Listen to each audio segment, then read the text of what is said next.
বন্ধুরা, চলে এলাম রান্না করতে করতে তোমাদের সাথে গল্প করতে, কিছু কথা শেয়ার করতে। আমি তো রান্না করতে করতে তোমাদের সাথে শেয়ার করি অনেক কিছুই, যেটা হচ্ছে আমাদের এই সমাজ সংসারে ঘটে যাওয়া, চারপাশে ঘটে যাওয়া অনেক কিছু নিয়েই আমি তোমাদের সাথে শেয়ার করি। আর এটা আমাদের এমন একটা প্ল্যাটফর্ম, এখানে আমাদের প্রচুর বন্ধু আছে। তা সেই বন্ধুদের সাথে আমরা সব কিছু আমাদের মনের কথা শেয়ার করতে পারি। তো আমিও সেই রকম, আমি এই আমাদের সমাজ সংসারের চারপাশে ঘটে যাওয়া যে জিনিসগুলো, সেগুলো নিয়েই তোমাদের সাথে এক এক দিন এক এক রকমভাবে শেয়ার করি। তো আজকেও একটা জিনিস আমি শেয়ার করব। তোমরা যদি আমার সাথে একমত হও আমাকে কমেন্ট করে জানাবে।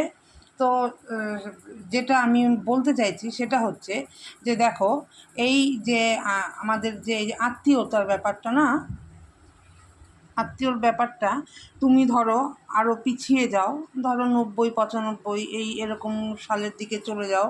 তখন আমরা কিন্তু, আমরা বলো, আমরা দু তিনজন, চারজন, পাঁচজন হুটহাট করে একটা আত্মীয়র বাড়ি চলে যেতে পারতাম, তাই না? বিনা ইনফরমেশনে, কোনো তখন তো মোবাইল ফোন ছিল না, কোনো যোগাযোগ ছিলই না। হঠাৎ করে কিন্তু চলে যেতাম। হঠাৎ করে চলে গেলে তাদের কোনো খবর না, কিছু না। তুমি বন্ধুবান্ধব নিয়েই যাও বা তোমাদের বাড়ির আত্মীয় স্বজন 3-4-5জন মিলেই যাও, তাতে কিন্তু কোনো অসুবিধে হতো না। যাদের বাড়িতে যেতাম তারা কিন্তু খুব হাসি মুখেই আমাদেরকে অ্যাকসেপ্ট করতো। রান্না বান্না, খাওয়া দাওয়া হুটহাট করে হয়ে যেত। আবার তাদের বাড়িতে 2-3 দিন 4 দিন সময়ও কাটিয়ে আসতাম, মানে থেকে আসতাম। আর সেটা যদি গ্রামে হতো তাহলে তো কোনো কথাই ছিল না, 2 দিন 4 দিন তো হয়েই যেত। তো তখন কিন্তু তাদের মধ্যে, সেই আত্মীয়র মধ্যে কোনো বিরক্ত বা কোনো কিছুই ছিল না, তারা বরঞ্চ আনন্দ হতো। আবার তারাও যদি আমাদের বাড়িতে আসতো, আমাদেরও সেরকমই আনন্দ লাগতো, তাই না? কিন্তু এখন দেখো, আমাদের এই 2025-এ এসে দাঁড়িয়ে সেই জিনিস কি হয়?